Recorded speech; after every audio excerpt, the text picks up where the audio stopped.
Bom dia, se teve alguém que chegou depois, sejam todos bem-vindos. Espero que tenham aproveitado um pouco da nossa meditação.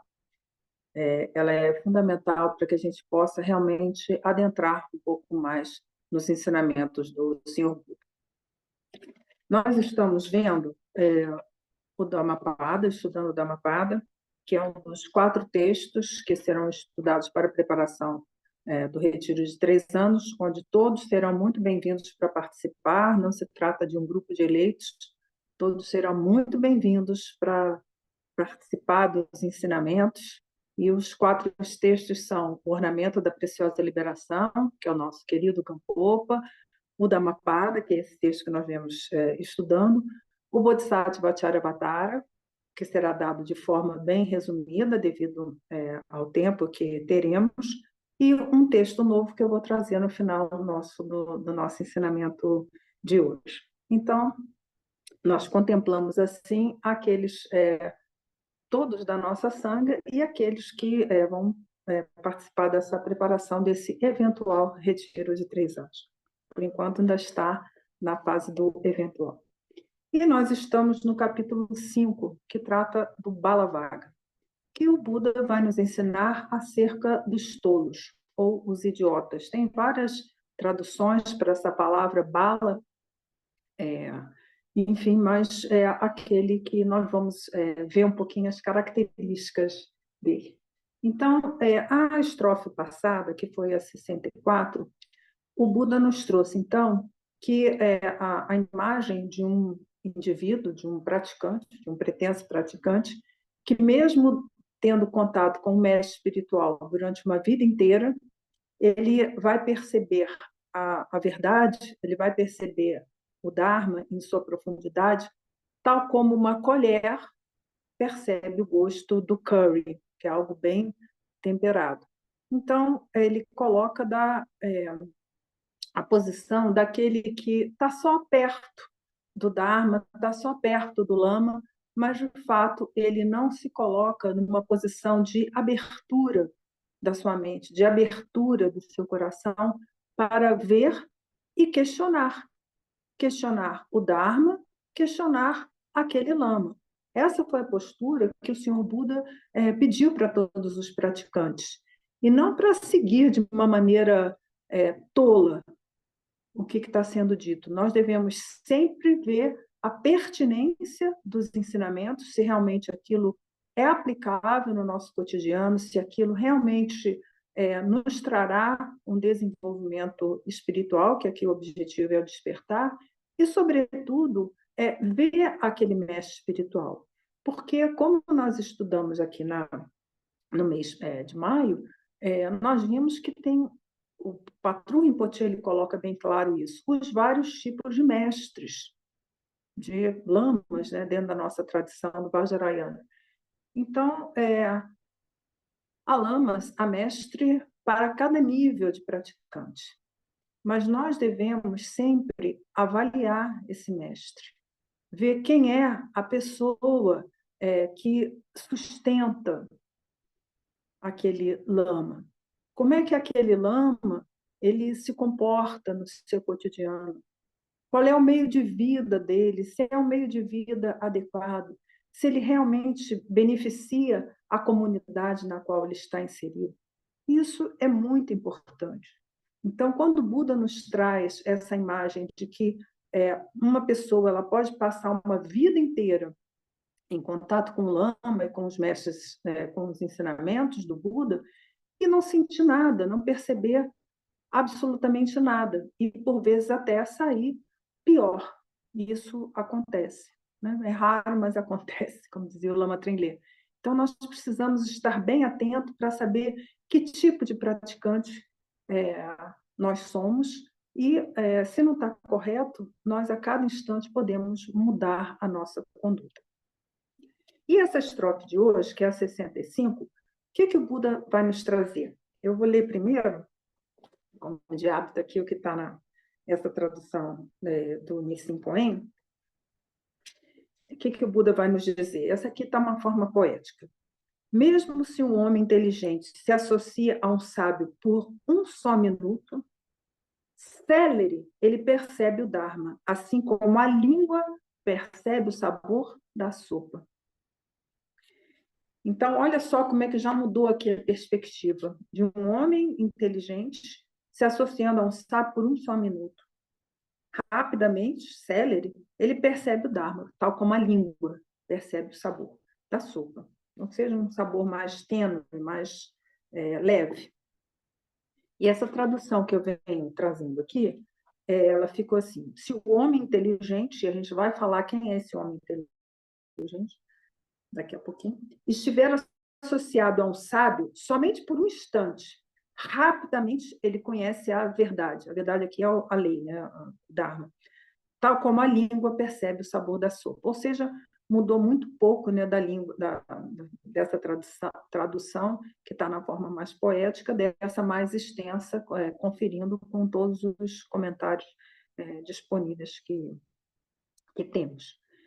Então, esse homem inteligente, associado a um homem sábio, em um instante ele percebe. Então, fica para cada um de nós ver onde é que a gente está. Claro que todo mundo quer ser inteligente, ninguém quer ser tolo, mas a gente precisa olhar para a gente mesmo e nos avaliarmos para ver qual é a nossa postura.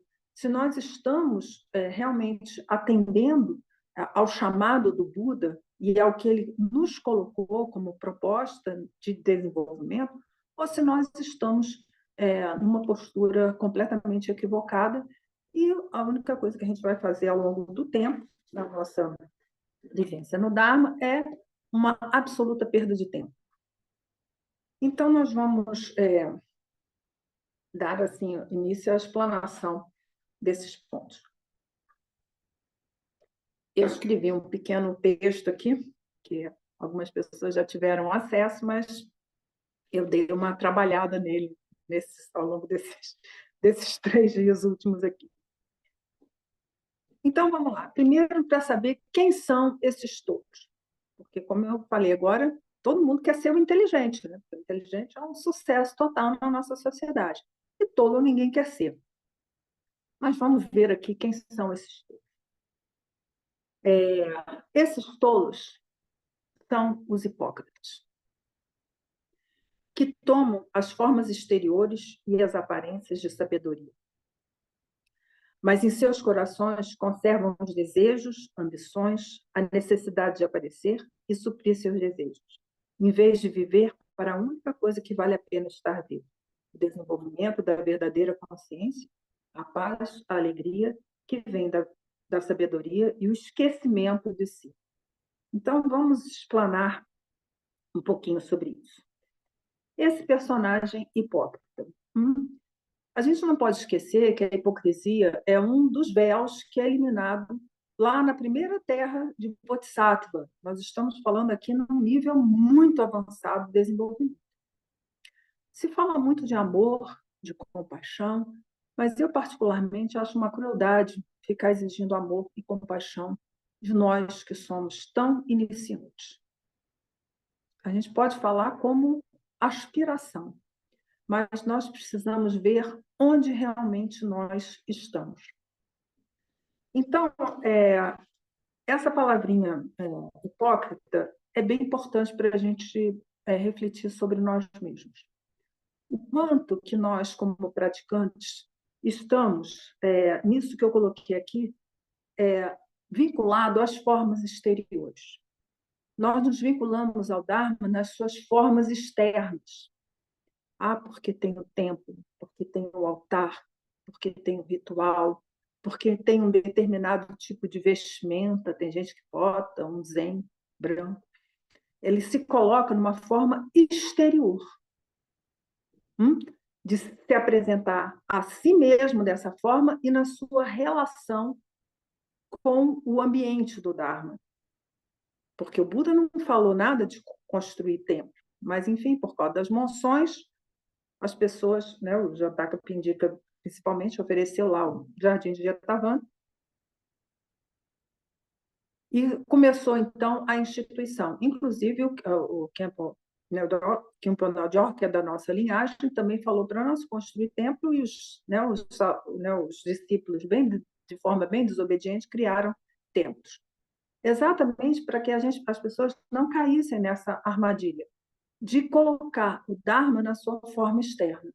Porque isso é como a gente se correlaciona com as pessoas, correlaciona com os objetos, com o nosso mundo, com o nosso trabalho.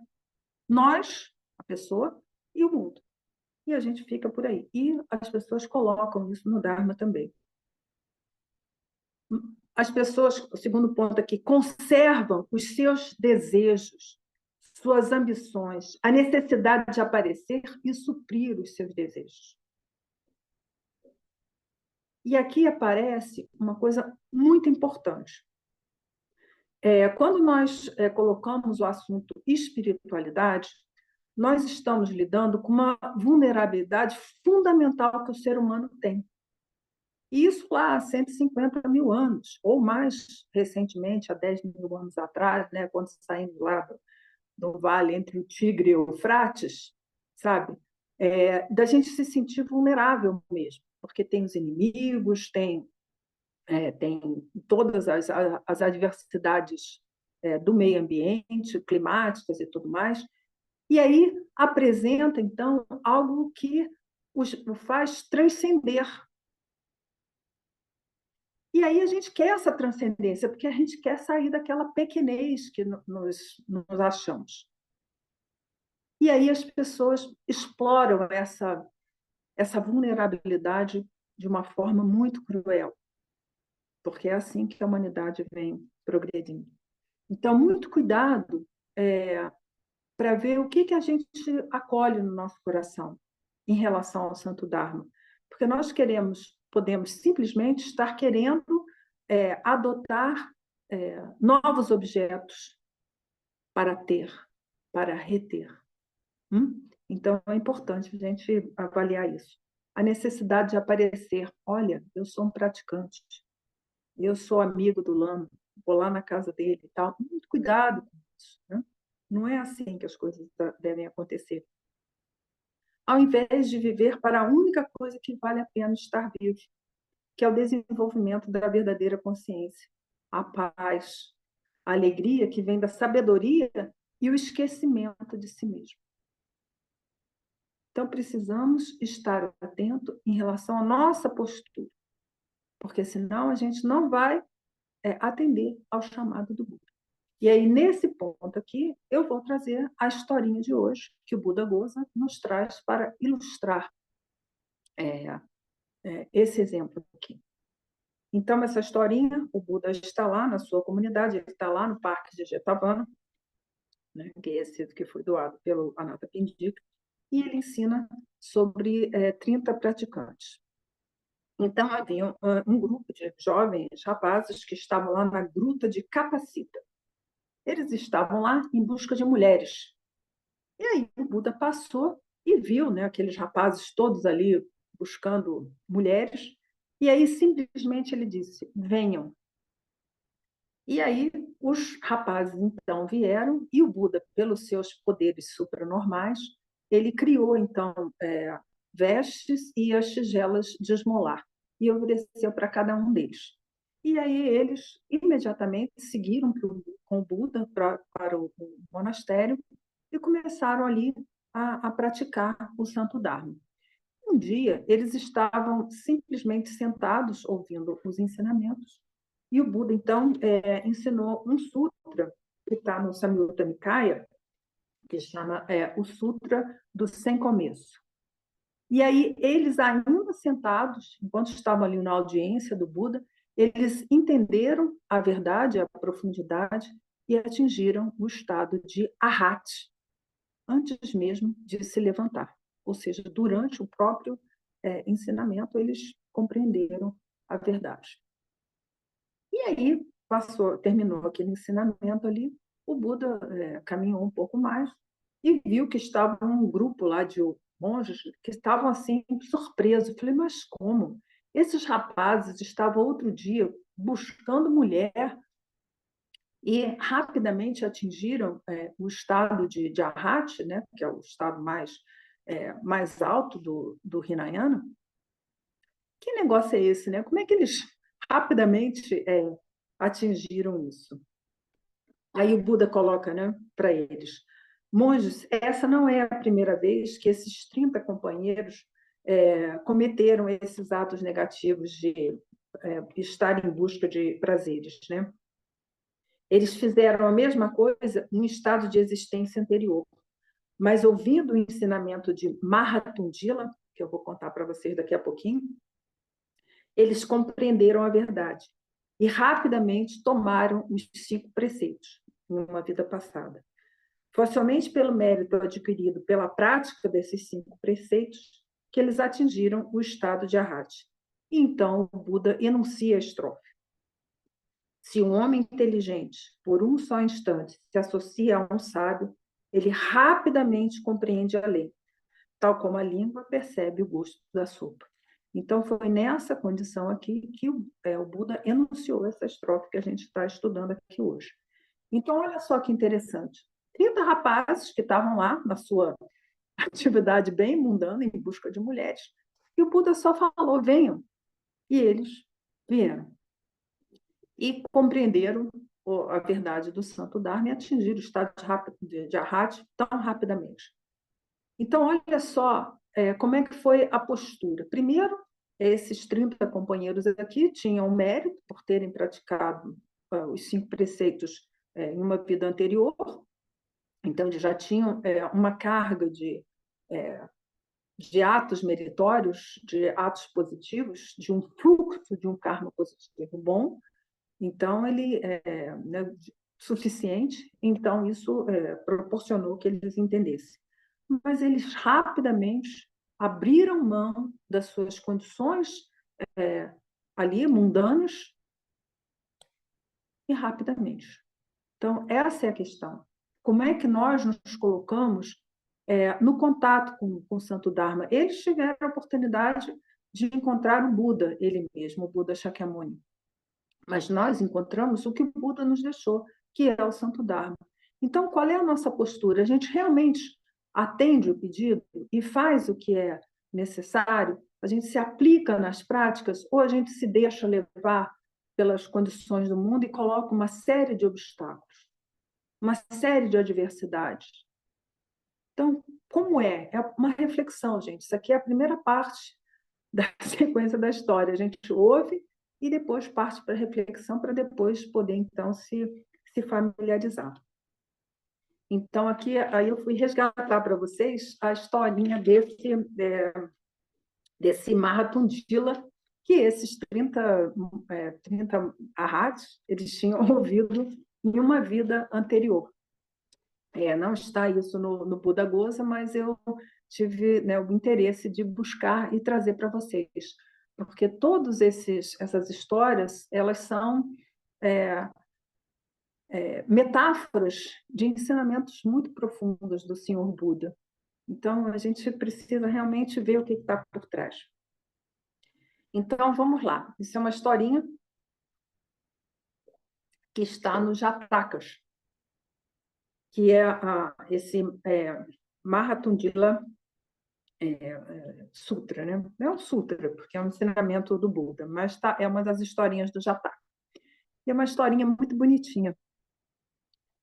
O Buda, ele conta uma historinha de uma vida passada dele, onde ele era um porquinho. E aí, um dia, estava ele, porquinho, seu irmãozinho caçula, porquinho, e a sua mamãe, porquinho. Os 3 estavam acolhidos lá no lugar reservado, e aí eles ouviram toque, toque, toque, toque, toque. E aí a mãe ficou com muito medo, porque ela ouviu aqueles barulhos e ela associou, né, a memórias dela. E o que ela fez, gente? Ela saiu correndo, deixou os 2 porquinhos pequenininhos lá, abandonados num canto. E aí aquele toque-toque foi se aproximando e eles viram que era uma velha senhora com a sua bengala se aproximando ali. E aí ela, toda amorosa, viu? Mas olha só, a mãe porquinha foi embora, deixou esses 2 bebezinhos aqui. Eu vou cuidar deles. Aí ela pegou uma cesta, acomodou os 2 porquinhos dentro da sua cesta e levou para a casa dela e cuidou com todo carinho, com toda dedicação, alimentou-os, colocou vestes, cuidou deles com todo amor e carinho, como se fosse realmente a mãe dos 2 porquinhos. Um era mais novo, que era o Kula Tundila, e o mais velho chamava Marra Tundila. E os porquinhos foram crescendo, né? Engordando, porque ela os alimentava muito bem, e as pessoas queriam comprar os porquinhos, né, para abater os porquinhos, que ia ter a carne dos porquinhos. Mas ela se recusou a todo custo a vender os porquinhos. Mas um dia, um senhor com muita cobiça, ele quis os porquinhos, porque os porquinhos eram super bem cuidados, né, bem gordinhos, bem cuidados, e ele quis porque quis. E aí, o que ele fez? Ele embebedou, né, deu lá uma bebida alcoólica para a senhora, ela acabou bêbada, né, apagou por lá, e aí ele foi e roubou esses 2 porquinhos. Levou lá para o matadouro dele, e aí o porquinho mais novo ficou apavorado, falou, agora a gente vai morrer, porque ele vai matar a gente, né, para vender a carne, e começou um desespero nele, aquela coisa toda, um medo terrível, assim. Aí o mais velho, né, que era o Mahatundila, falou assim, irmão, não tenha medo, aceite pacientemente o seu destino. Pense por esse matador com um sentimento de amor e de compaixão. Veja toda a situação miserável na qual ele se encontra. Nós precisamos desenvolver um amor. E aí, o Mahatundila, que era o porquinho maior, né, mais velho, ele foi e deu esse ensinamento sobre o amor, de que realmente devemos desejar para o outro que ele tenha a felicidade e as causas da felicidade. E aquele ensinamento ele reverberou tanto em todo o reino que todos se sentiram tocados por aquele ensinamento e resolveram praticar. E o rei, também daquela localidade, ele ouviu aquele ensinamento e ficou igualmente tocado com aquela verdade daquele ensinamento, e aí resolveu adotar os 2 porquinhos. Levou os 2 porquinhos lá para o palácio dele, e aí deu vestes para eles, joias, os tratou como assim, membros, ministros, né? E até o oráculo pegou o mais velho, o Mahatundila, como sendo o conselheiro, o oráculo lá do reino. E aí esse Mahatundila escreveu um texto, né, um livro com muitos ensinamentos, e esses ensinamentos foram usados por mais de 60 anos. E aí, quando o rei morreu, o Mahatundila falou para o Kula Tundila, falou, olha, nós já completamos a nossa missão por aqui, nós vamos lá para o seio da floresta e onde terminaremos os nossos dias de uma forma serena e tranquila. Então, esse foi o ensinamento que fez esses 30 rapazes, em uma vida passada, desenvolver a aspiração de tomar os 5 preceitos e realmente seguir na sua vida meritória. Então, vocês olham só, gente, como é que uma historinha simples de porquinhos, onde Buda foi um porquinho. E ele, um ensinamento tão simples, em uma vida passada, tocou esses praticantes, e numa vida posterior, eles obtiveram o estado de arhati. Então, nós temos muitos ensinamentos aqui. De como, primeiro, a questão de como de vidas passadas nós já acumulamos karma meritório suficiente para estar ouvindo o Dharma, mas como que nós estamos realmente nos aplicando?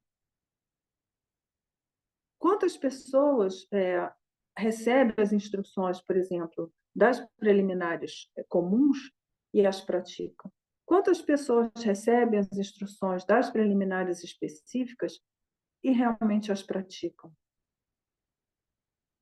Hoje é lamentável, mas os centros de Dharma, sobretudo os mais antigos, onde há muitos vícios, eles se transformavam em centros culturais de socialização.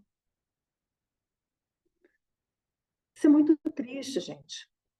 Muito triste. Eu não tenho absolutamente nada contra os centros culturais. Nós somos seres humanos, né, onde acumulamos cultura por tanto tempo. Isso é importante. A socialização é importante, mas nós não podemos misturar as duas coisas.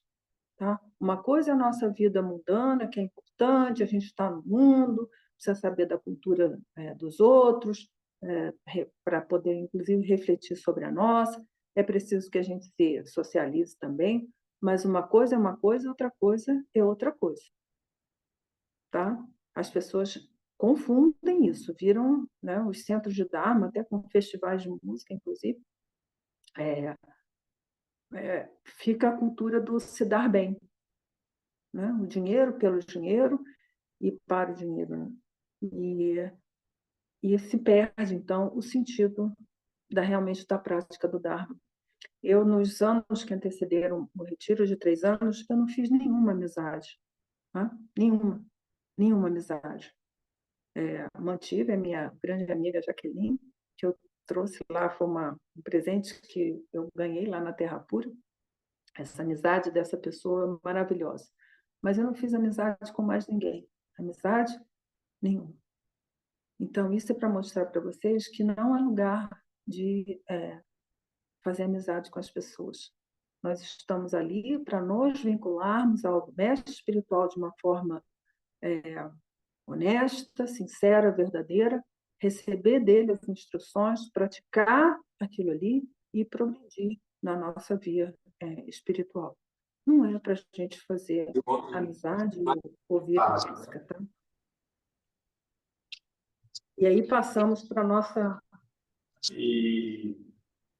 segunda reflexão aqui. Tem alguém querendo fazer alguma pergunta? Que eu vi vozes e não são da minha cabeça. Então, vamos para a segunda reflexão aqui. A palavra tolo é a melhor representação da apreensão egocêntrica. Ou seja, nós, enquanto estamos experimentando a nossa identidade, a nossa personalidade com a apreensão egocêntrica, com a nossa coleção de gostos, gosto, não gosto, isso é indiferente, o que acontece? Nosso comportamento não tem nada de inteligente. É uma conduta tola, porque nós estamos na experiência dos 8 dharmas mundanos. A gente quer o ganho, a gente quer o prazer, a gente quer elogio, a gente quer a fama. E a gente não quer a perda, a dor, a crítica e a desgraça. Então, quando nós estamos nessa experiência, não tem como ter um estado de abertura, de disponibilidade para receber o Santo Dharma. Então, nós precisamos estar muito atentos a isso. Eu já falei isso várias vezes, para a gente estar sempre fazendo um checklist nos 8 dharmas mundanos. E tirar eles de campo quando a gente coloca nesse estado de abertura para entrar em contato com o Santo Dharma e realmente transformar a nossa experiência. Aquele que vive nessa perspectiva, né, para a apreensão egocêntrica, na esperança de satisfazer a sua apreensão egocêntrica, que não atinge, ele não atinge o nível de consciência onde essa apreensão egocêntrica não tem mais razão de existir. Desse indivíduo não se pode esperar que ele atinja o objetivo, que é o despertar. Então, olha só, isso é a reflexãozinha para cada um de nós, o quanto que nós nos aproximando do Santo Dharma, o quanto que a gente preserva os nossos 8 dharmas mundanos, o quanto que nós estamos na esperança, essa maldita esperança, né? As pessoas gostam de esperança, de satisfazer a sua apreensão egocêntrica. O quanto que a gente não está pegando esses cultos exteriores, né, de fazer coisas, de se portar, de se vestir de uma forma assim, assado. O quanto que a gente não está nessa esperança de satisfazer isso, nossa apreensão egocêntrica. Não tem como. Não tem como. Mas vai chegar num determinado ponto da nossa prática que nós vamos ver que essa apreensão egocêntrica não tem nenhuma razão de existir. Nenhuma. E aí sim nós nos abrimos para o caminho, para o despertar. Mas muito cuidado com essas palavras, eu vou seguir aqui. Né? A apreensão egocêntrica parece ser indispensável durante a formação da nossa consciência individual, mas com ela surgem os obstáculos, os sofrimentos, as dificuldades e as forças adversas. Então, vamos lá, muita calma nessa hora. A nossa constituição da nossa personalidade, ela se usa da apreensão egocêntrica para que a gente defina quem a gente é, porque a gente já nasce, já recebe um nome ali, um sobrenome, começa a nossa personalidade. Começa, eu gosto disso, não gosto daquilo outro, eu sou assim, eu não sou isso, isso eu faço, isso eu não faço. Começa uma série de elementos que vai formando a nossa personalidade. Tudo bem até aí, a gente precisa dessa personalidade, senão a gente nem escova o dente, nem levanta da cama. Imagina a gente acordar de manhã para quem eu sou, onde eu estou, ia ser um sufoco, né, gente? Então, nós, numa determinada medida, precisamos sim dessa personalidade. Mas nós precisamos desenvolver a consciência de quanto que essa personalidade nos traz esses diversos elementos que eu trouxe aqui. Os obstáculos, sofrimentos, dificuldade e força adversas. Porque não estamos abertos para a experiência. Nós estamos fechados na nossa convicção, da nossa personalidade, e assim, se a pecinha encaixa, está ótimo. Se não encaixa, a gente descarta, que é apego e aversão. Vocês já ouviram essa história. Então, quando a gente se coloca numa atitude aberta para ver assim, o que temos para hoje, isso é um desenvolvimento positivo da nossa personalidade. É o que temos para hoje. E ficar contente e satisfeito com isso.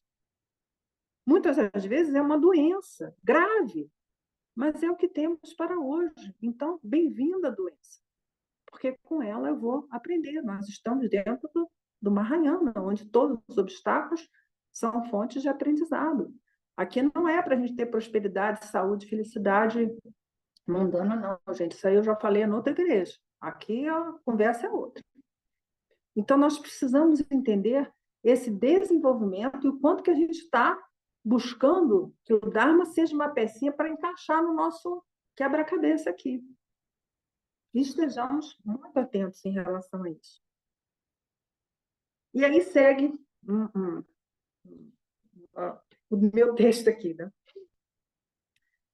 A apreensão egocêntrica é o resultado das ações de corpo, palavra e mente e causa do seu prolongamento. Olha só, a apreensão egocêntrica que a gente vai formando é o resultado, né, dessa acumulação aqui, mas é, ao mesmo tempo, também causa do prolongamento do nosso sofrimento.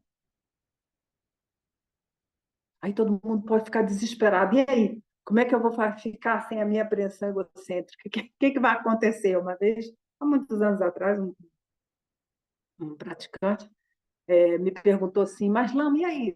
Se sumir isso, o que vai sobrar? Né? A pessoa ficou meio desesperada. Vou virar um ET? Não vou ser nada, o que vai ser de mim? Não, gente. Quando some a apreensão egocêntrica, o que vem? A inteligência. Entenderam lá como é que está lá na historinha? O inteligente que ouve o chamado do Buda, é aqui que aparece a história. A gente não vai ter essa inteligência plena de um Buda da noite para o dia. Nós vamos desenvolver e cultivar essa inteligência. E essa inteligência é a inteligência que vai saber discernir o que é adequado e o que não é adequado. Nós não podemos esquecer que o Bodhisattva, ao contrário daqueles que muito que projetam, assim, de ser um super-homem, naquela busca lá da transcendência de ser um ser especial, não, gente.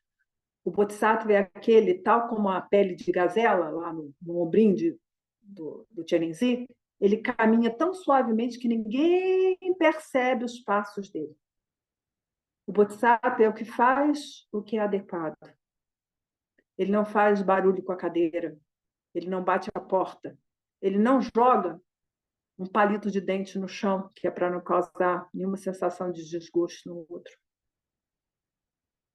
Então, saber o que é apropriado fazer numa determinada circunstância. E de uma forma que ninguém perceba, não é fazendo alarde, cheio dos paranauê, não. É discretamente. Quanto menos pessoas souber da sua atividade, enquanto bodhisattva, melhor para você, porque a apreensão egocêntrica vai querer pegar qualquer elogiozinho, qualquer coisinha que surgir, ela vai se apropriar e você vai no caminho contrário. Então, esse será o nosso exercício.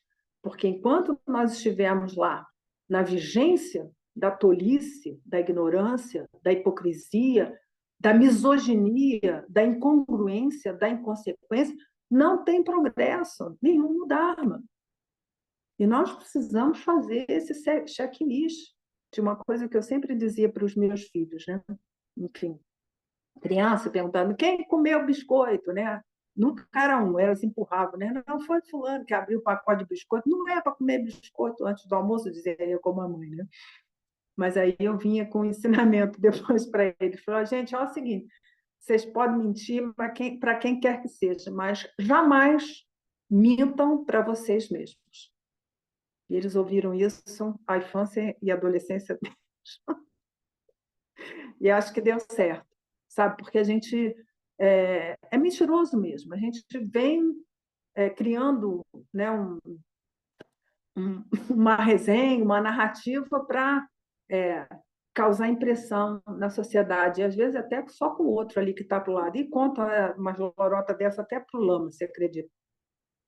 Mas nós precisamos ser honestos com a gente mesmo para ver o quanto que a gente tem esses elementos, e esses são elementos que a gente purifica na primeira terra de Bodhisattva, né? Que é a hipocrisia, a inconsequência e a incongruência, ou seja, a falta de harmonia entre o funcionamento do corpo, palavra e mente. A gente pensa uma coisa, mas fala outra, mas e faz outra. Então, nós precisamos sempre unir corpo, palavra e mente.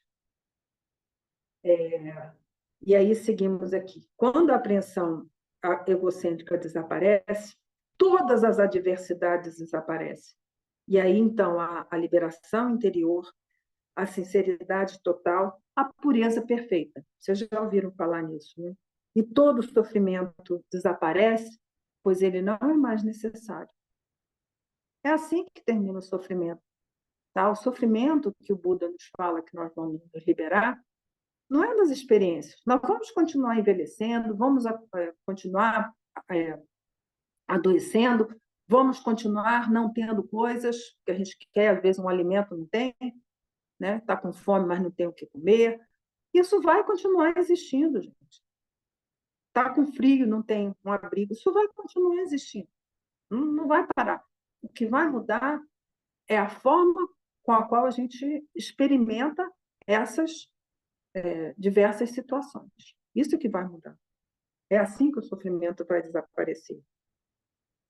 E aí vem uma frasezinha, essa só para uma pessoa que eu uma praticante importante da nossa sanga. Com o desaparecimento, então, da apreensão egocêntrica, não fiquem preocupados que a gente não vai virar nada. O que surge? Surge, então, a inteligência. E passamos a usar a nossa estrutura biopsíquica. Sim, temos um corpo, temos uma mente. Elas não estão dissociadas. É um conjunto biopsíquico. Passamos a usar essa estrutura biopsíquica de forma inteligente. A nossa personalidade já pacificada, e purificada, de forma generosa, amorosa, compassiva, para atuar no mundo, na nossa vida cotidiana. Então, olha só que maravilha para a gente sair do estado de tolice, de hipocrisia e partir para um estado de inteligência. Isso não vai acontecer como mágica. Não tem mágica nenhuma nesse processo. Trata-se simplesmente da gente aplicar o que o Senhor Buda nos colocou. E não importa quais sejam as dificuldades. Por vezes a gente fica vendo, tem dificuldade. Gente, quem cria dificuldade, quem cria obstáculo, é a nossa crença egocêntrica. Eu falei para um praticante essa semana. Os obstáculos, dificuldades que tem, é porque a gente está ali na experiência da apreensão egocêntrica, porque ela vai arrumar um discursinho qualquer para nos enrolar. Não, minha querida, vamos ficar aqui vendo uma série, vamos ver o não sei o quê, sabe? E quanto tempo que realmente a gente está se aplicando na nossa prática formal e o quanto que nós estamos sendo, no nosso cotidiano, na sociedade onde a gente vive, no nosso condomínio, com os nossos vizinhos, no nosso trabalho, na nossa família, o quanto nós estamos sendo inteligentes, amorosos, generosos, compassivos, na medida da nossa possibilidade.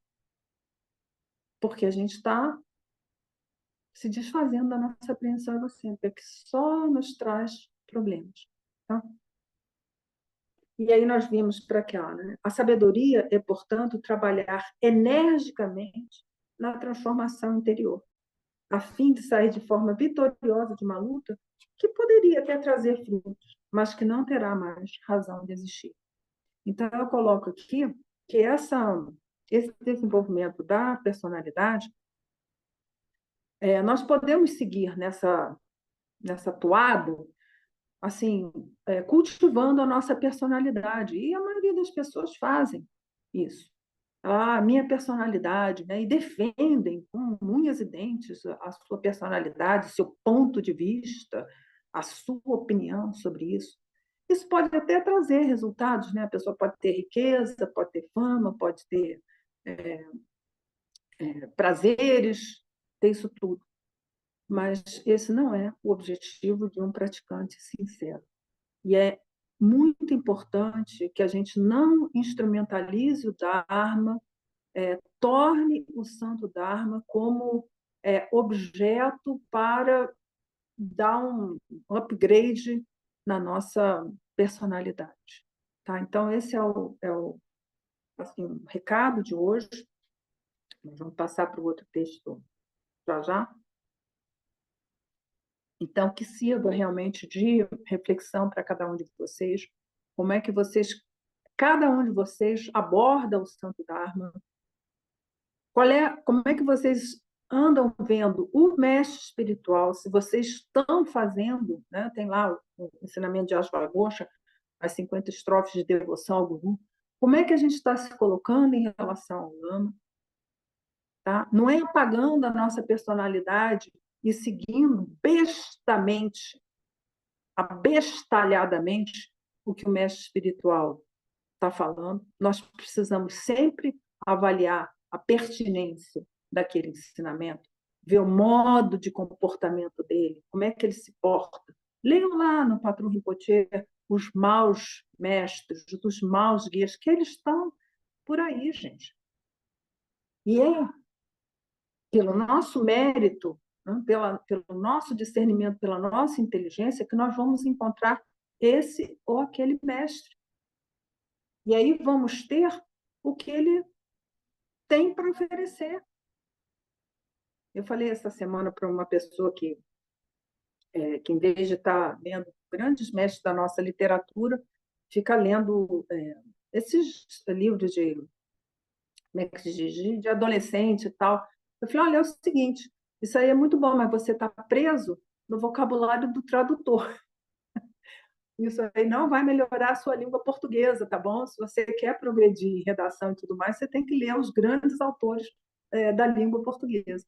Então, quando a gente está com um mestre limitado, a gente vai ter o que ele tem para dar. Às vezes, é só, né, um grãozinho de gergelim.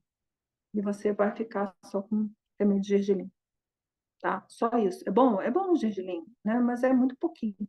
Então, de acordo pelo desenvolvimento dos méritos e da sabedoria, você vai progredindo dos mestres. E os mestres são muitos, e isso não acaba, não. Não é que a gente, tipo, está ali, não. A gente vai seguindo cada vez com mestres cada vez mais sublimes. Tá? E outro ponto importante é ver o que a gente está fazendo nos centros de Dharma. Tá? Que, infelizmente, é uma coisa escatológica mesmo, do que os centros de Dharma têm se tornado, né? Pela cultura aí do se dar bem. Então, é muito importante que a gente vejam isso, porque estamos em Kali Yuga, ou seja, os tempos degenerados mesmo, e antes que a coisa acabe, a gente precisa praticar um pouquinho mais com seriedade. Tá? Então, foi um achado durante essa semana, essa tradução, mudando aqui de texto, tá? Essa tradução estava parada desde 2007, foi uma tradução feita com Lama Trinley, e pela generosidade, né, e a gentileza de um praticante da nossa sangha, nós conseguimos digitar, porque ele pacientemente digitou o texto, estava assim, o meu ainda está ainda no papel, assim, dá para ver aí? O meu ainda está assim, mas depois eu vou imprimir essa nova versão e eu vou pedir para o Cássio disponibilizar para todos vocês. Tá? Então, é assim o mérito, né? Um texto que estava lá no rascunho das folhinhas de papel, agora, né, vocês vão ter o arquivo, quem quiser pode imprimir.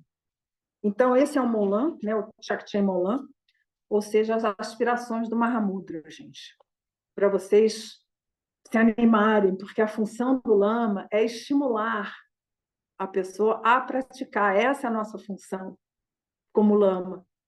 Né? E de uma forma séria, né? De uma forma comprometida. Essa é a nossa função. Se o seu Lama aí não está estimulando para você seguir nas práticas, veja o que está errado.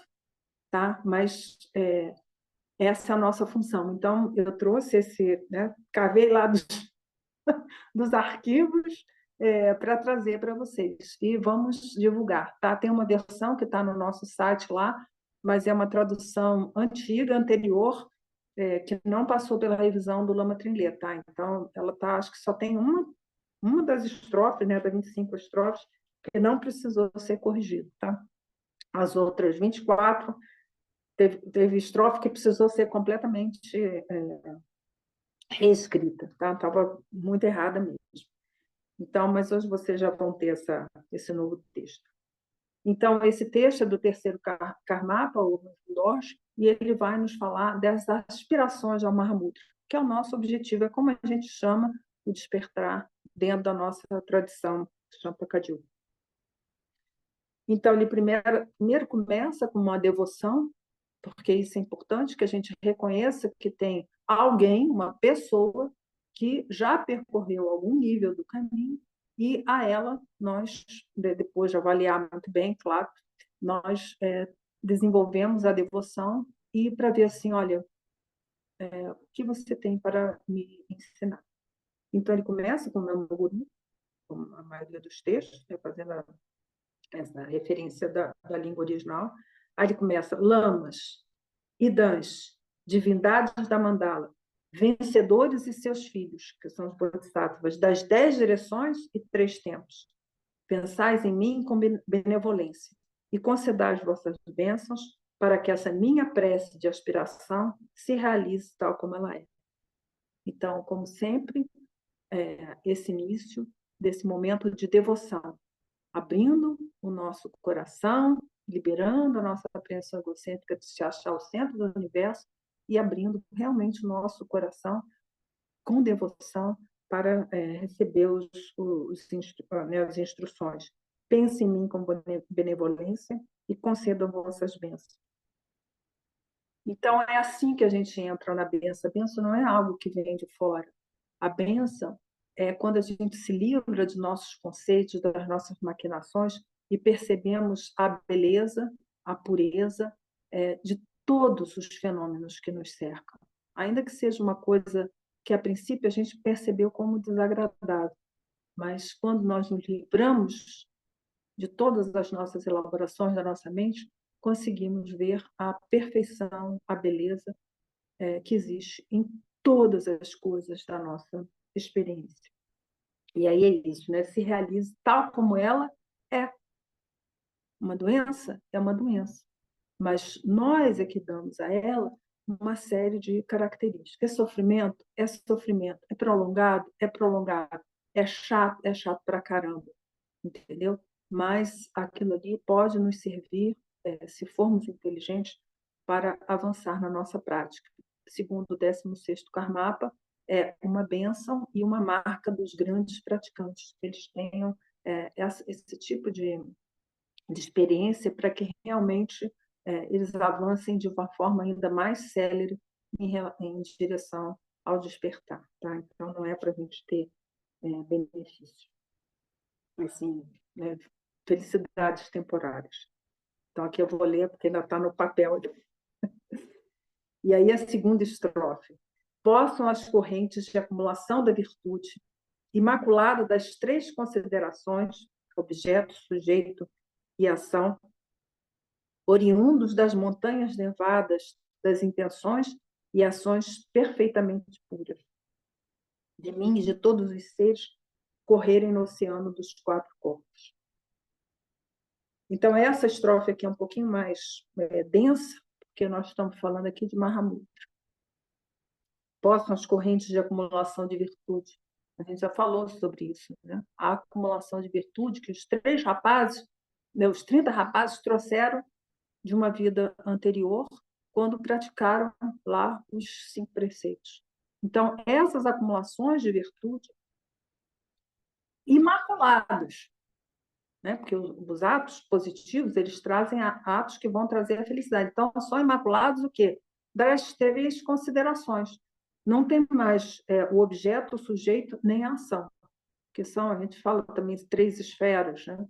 Ou seja, não tem a paciência, por exemplo. Então, não tem aquele que pratica a paciência, aquele que recebe o ato da paciência, nem a ação da paciência. Então, quando nós conseguimos liberar de toda fabricação, toda elaboração, os nossos atos, elas entram nessa característica, vamos dizer assim, de ser imaculado. Vindos, né, oriundos das montanhas nevadas, das intenções e ações perfeitamente puras. As nossas aspirações e ações devem ser puras.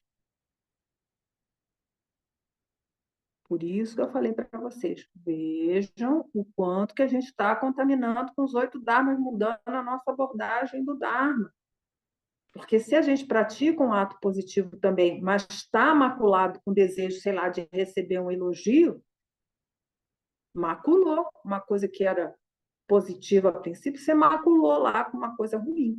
E o fruto desse vai até ser bom, mas ele vai ter a mácula do sofrimento ali dentro dele. Não vai dar para a gente separar. Então, muito cuidado nisso. Nossas intenções e ações perfeitamente puras. De mim e de todos os seres, correrem para o oceano dos 4 corpos dos vencedores. Aí, os 4 corpos do Buda. O que são os 4 corpos da pessoa? Já a apreensão consciente já fica alegre, né? Opa, tem um negócio aí, uma parada que eu já vou querer. Os 4 corpos do Buda. Nirmanakaya, Sambhogakaya, Dharmakaya, Svadhyakaya. Os 4 juntos e o Mahakaya. Aqui nessa classificação aqui só entrou os 4 corpos. Que é o quê? A maneira pela qual nós, Budas, Bodhisattvas, nos expressamos de forma completamente livre de julgamentos, de elaborações, de conceitualizações. fazendo o que é apropriado fazer. Então, quando nossa personalidade pacificada, purificada, inteligente, se manifesta nesse ambiente aqui, de uma forma desprovida de toda e qualquer elaboração, maquinação, nós estamos expressando os nossos 4 corpos de Buda, que já estão aqui. Se é que a gente pode falar assim, né? Já é a única coisa que a gente é, que nós temos a natureza de Buda. Então, nós precisamos nos permitir ser o Buda que a gente já é. Mas a gente ainda não viu muitas vantagens disso aí. Então, a gente continua operando no mundo de posse da nossa apreensão egocêntrica. E aí, o que vem? Sofrimento, obstáculo, condições adversas. Aí você vai reclamar com quem? Da única coisa que a gente pode reclamar, dela, a apreensão egocêntrica. Que maravilha é isso, né?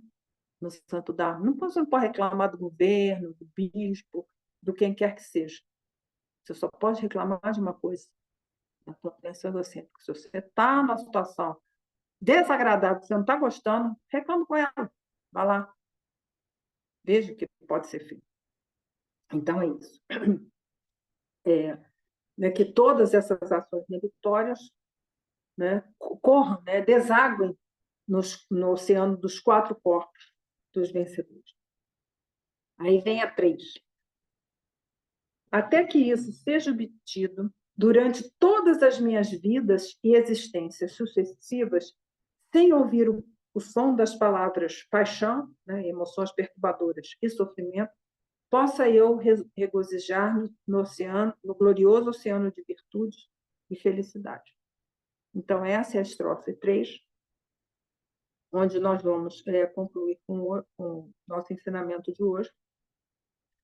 Então, até que isso seja obtido, ou seja, essa corrente de acumulação de virtude, imaculada das 3 considerações, vindo das intenções e ações perfeitamente puras de mim e todos os seres, desaguarem nos 4 corpos de vencedores, em todas as minhas vidas e existências sucessivas, ou seja, até o despertar, ou seja, manter essa aspiração realmente de forma persistente e consistente ao longo de todas as nossas existências até o despertar, sem ouvir o som, olha só que interessante.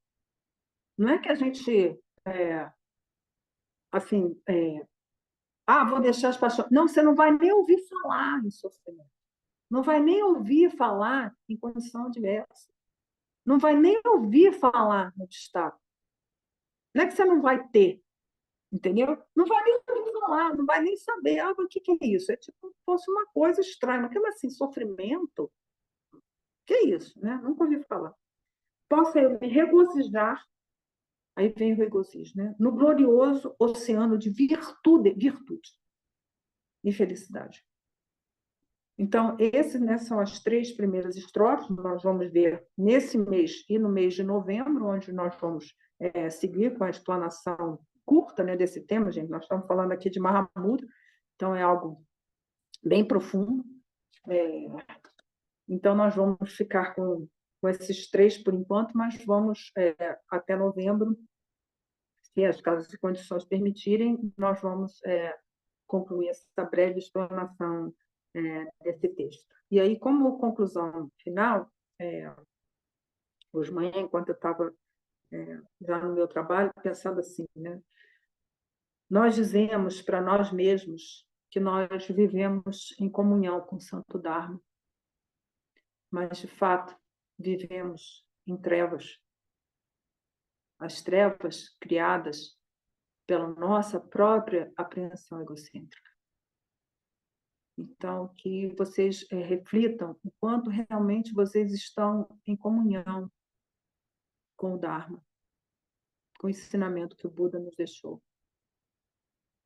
Não é através de práticas exteriores, não é alimentando nossos desejos, nossa esperança de alguma transcendência, algo especial para nós. Isso tudo são o que eu chamei aqui de trevas, Se dissermos a nós mesmos que não temos maus atos, maus comportamentos, nós mesmos nos enganamos. Ou seja, nós precisamos ver a nossa mente, olhar para a nossa historinha e ver o quanto de atos negativos que a gente tem. É um auto-engano a gente achar que é assim um ser sublime, sabe, que não cometeu atos negativos. Todos nós, estando já na vigência da distração, cometemos os atos negativos. Falamos de mal, né? Falamos demais, ofendemos os outros, ainda que seja em pensamento. Temos malevolência. Então, os atos negativos estão aí. Mas, como nós vimos lá no capítulo, lá do segundo capítulo do Bodhisattva Charyavatara, nós podemos purificar todos eles. E aí tem os meios para purificar isso, né? E aí, trazendo a última palavrinha aqui, né, do sutra lá, que foi ensinado, está lá no Jataka, quando a gente tem a experiência do amor, não há medo.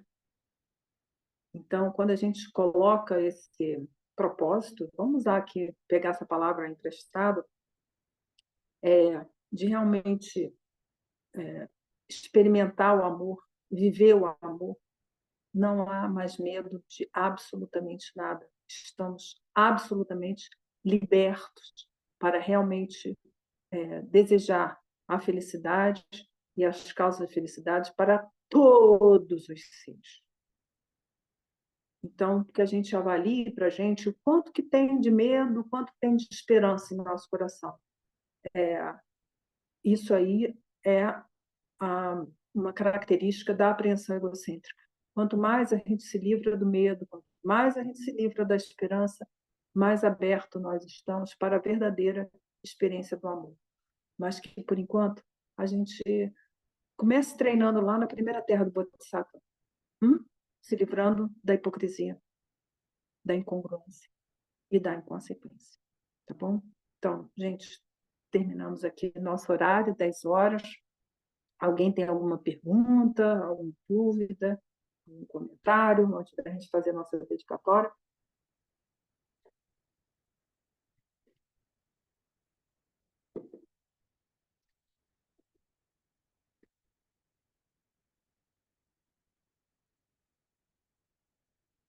Silêncio. Mas, gente, olha, que vocês reflitam bem sobre isso e que realmente possam transformar a sua experiência, tá? Porque é isso que é o caminho, de uma forma positiva, que a gente realmente possa beneficiar realmente todos os seres, tá bom? Então, para que a gente não retenha isso para nós, esse ensinamento é meu e tal, não, a gente compartilha com todos os seres. Então, graças a esse mérito, tendo obtido o que? A onisciência, posso liberar, tendo me liberado das máculas, posso liberar todos os seres do oceano do Sansara, agitado pelas ondas do nascimento, velhice, doença e morte. Então, que a gente possa realmente, através do desenvolvimento da nossa inteligência, liberados de todas as máculas, todas as nossas paixões, nossas emoções perturbadoras, que a gente possa realmente amar, ser compassivo, ser generoso com todos os seres. Tá bom? Então, gratidão pela presença de vocês. Tenham um bom domingo e uma semana abençoada, muito rica com a prática e os estudos de vocês. Tá bom? Então, até domingo que vem. Então, gratidão aí pela parceria, Charles, Daniel, Thaís está aí, Roberta, Ricardo, Aloísio. Gente, tudo de maravilhoso sempre para vocês. Tchau.